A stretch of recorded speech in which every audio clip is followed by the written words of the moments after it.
Hello, I'm Laura Dobbins. Thank you for joining us for this installment of our Job Seekers Bootcamp series, Compelling Cover Letters and Professional Communications. If you're here, you're looking for a job. That's great because the Gwinnett County Public Library is committed to showing you the tools, tips, and tricks to make your search successful and hopefully short. Looking for a job has 4 parts. The first 3 are the application, the resume, and the cover letter, all of which, if done well, will prompt the prospective employer to say, "Tell me more."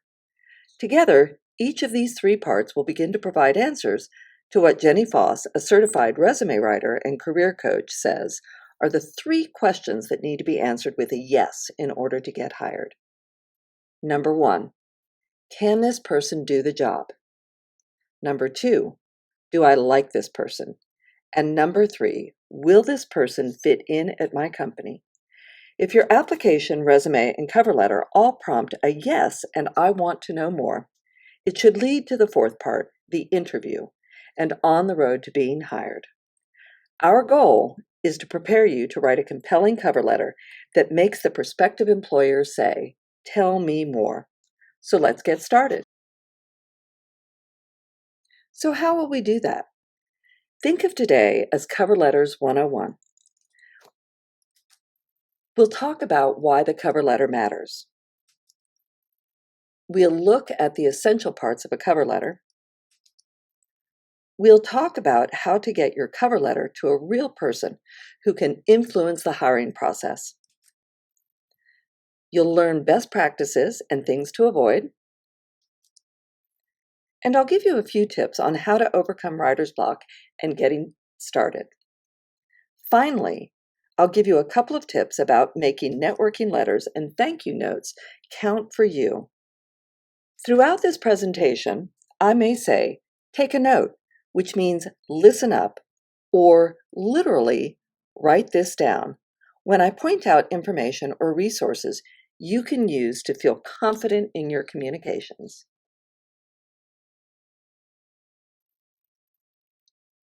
Whenever you're talking about searching for jobs, many people think that writing a cover letter isn't necessary.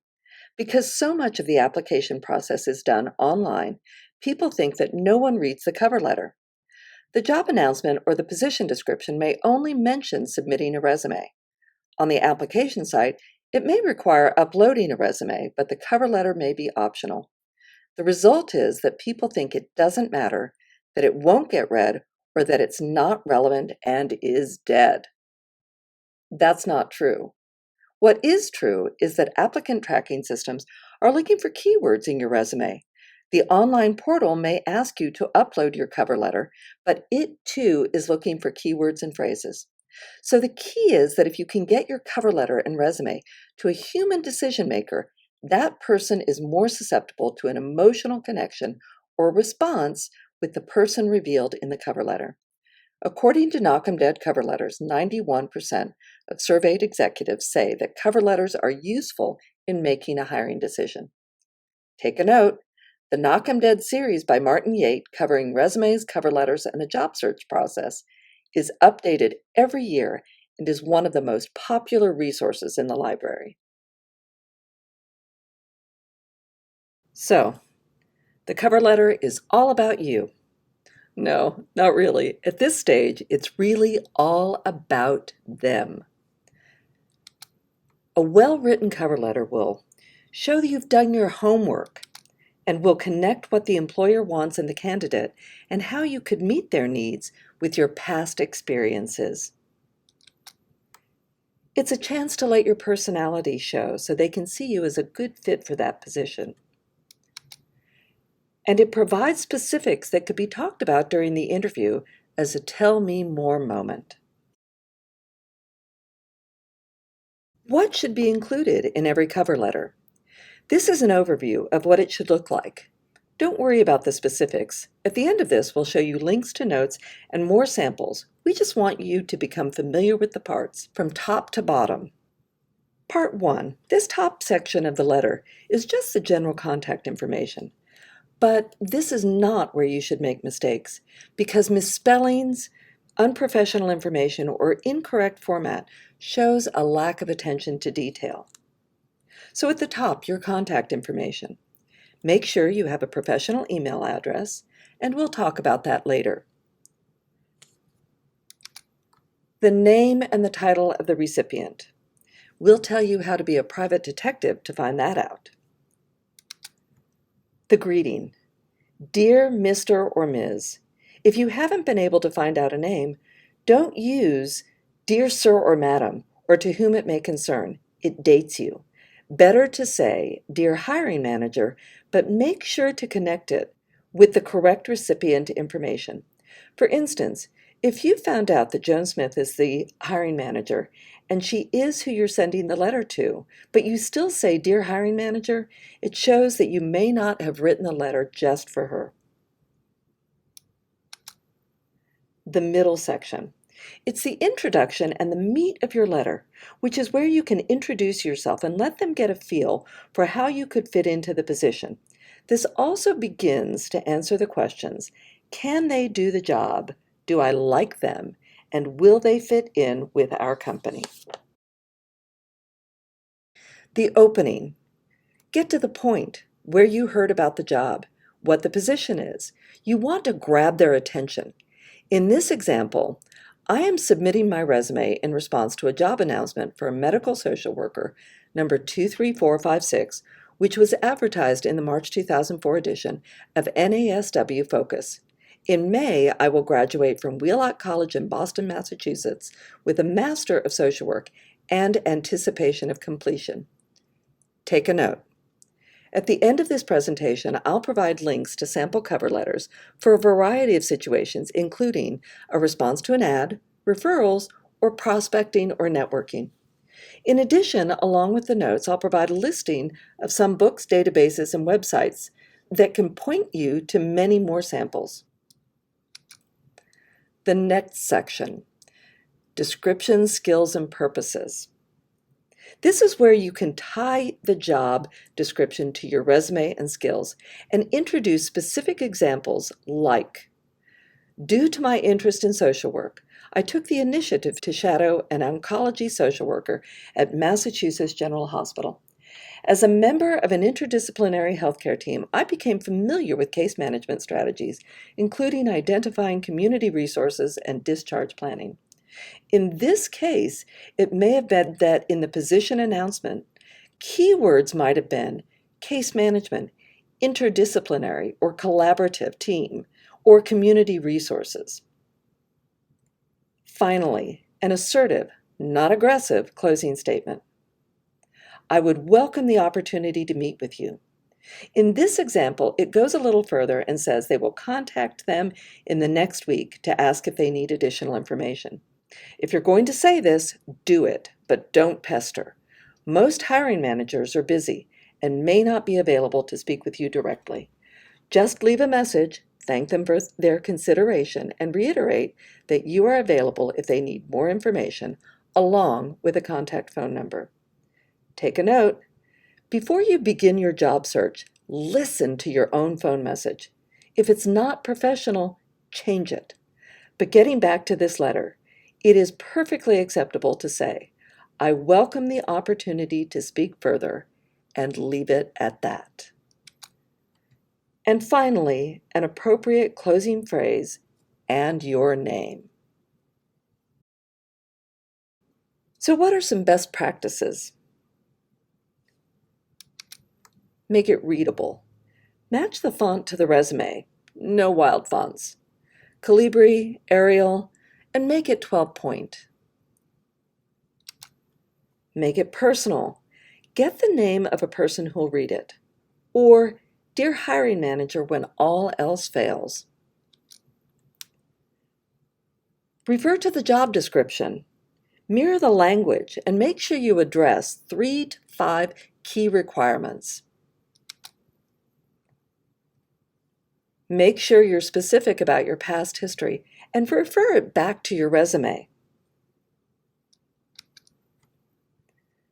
And pay attention to detail. Do exactly what the announcement says.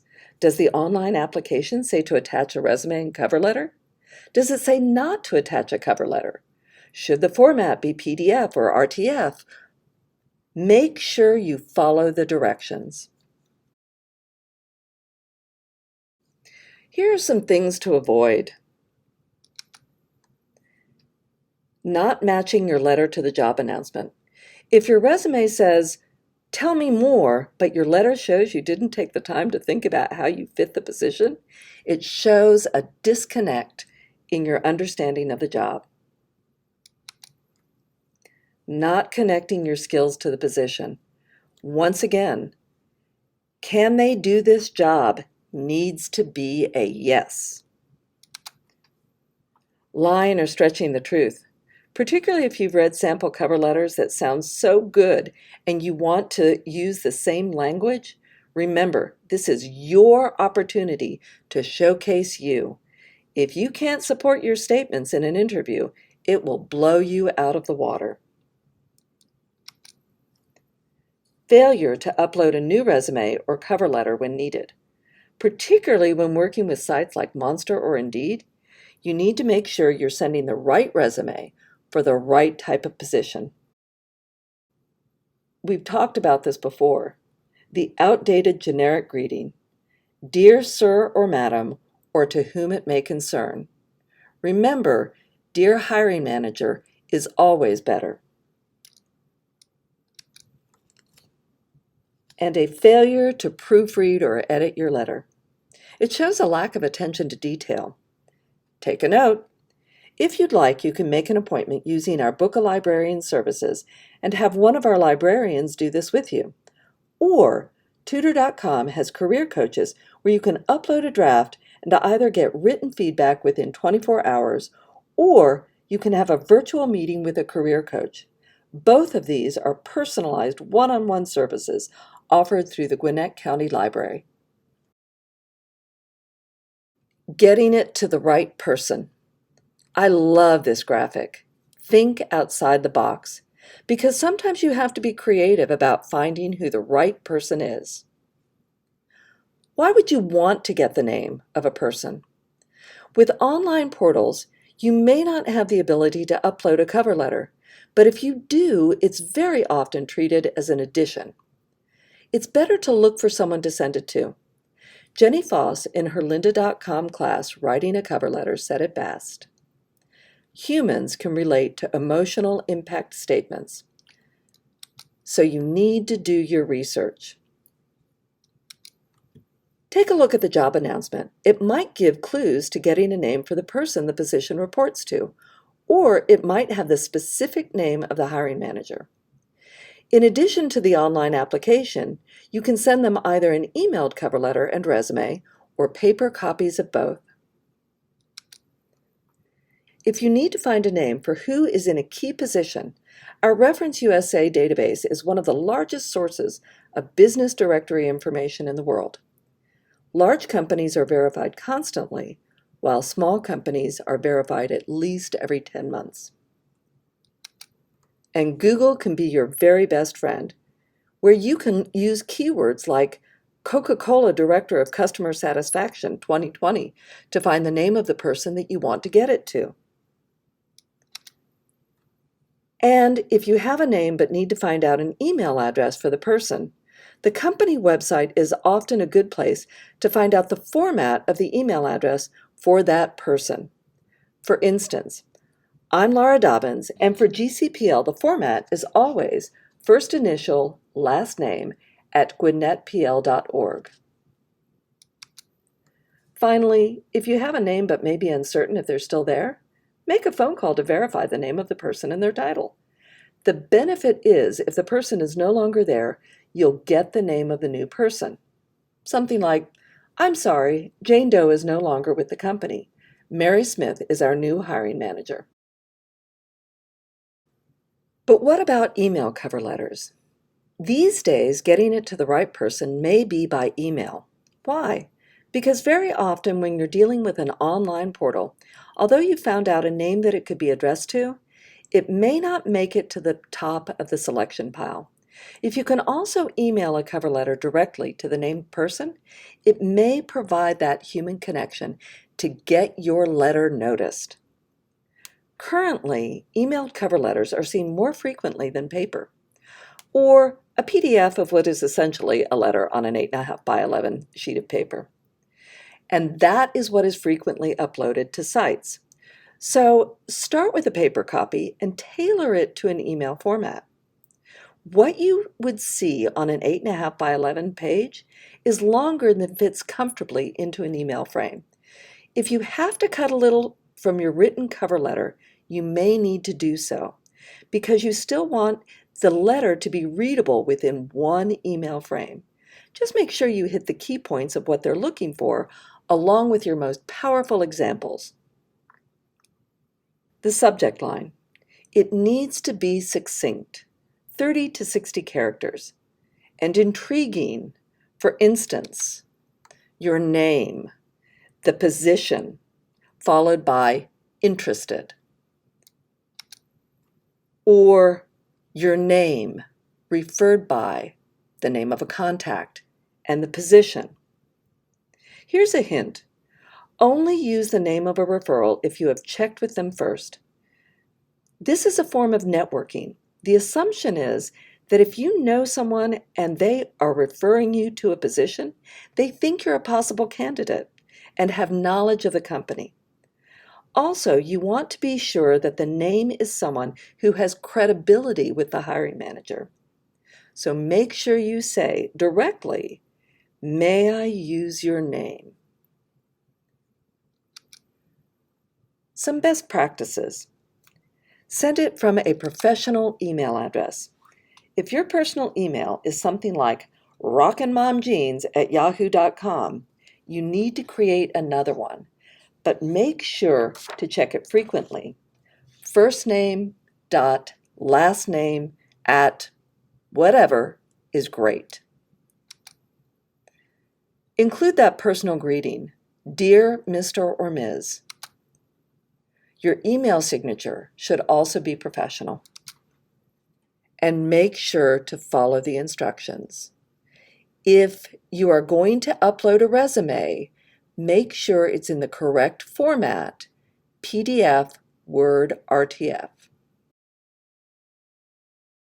And now for something completely different. As I said, I'll include links to notes and sample cover letters at the end. 4 of the examples came from Ferguson's Career Guidance Center, one of our databases, and followed the format and layout I showed you earlier. They have many more examples covering different positions and scenarios. This one came from lynda.com, LinkedIn Learning, Writing a Cover Letter by Jenny Foss. It's got all of the same elements, but it's a little more personal and conversational. This style might not feel comfortable for everyone, but she makes some really good points about a strong lead in personalizing it. Again, don't worry about copying things. I've included this as an example at the end, and if you view her courses on lynda.com, there are other examples of this style. She has 3 distinctive parts to her examples. Again, we'll look more closely at them in a minute.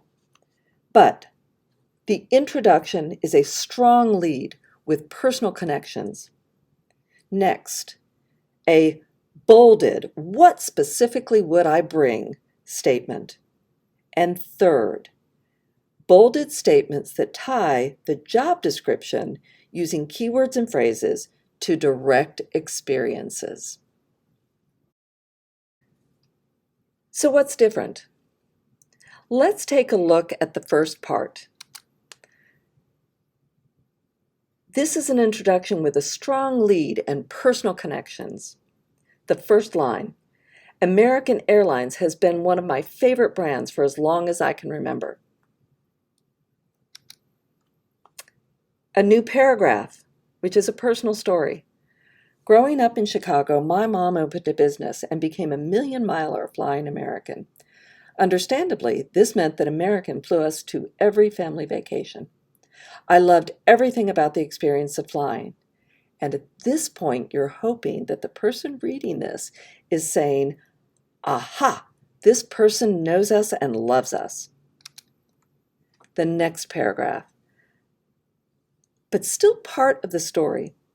I became a marketing strategist and product manager working for health and wellness Fortune 500 companies. It ties it to the position by saying, my fondness of aviation never waned. When I saw you posted for the product manager, I felt compelled.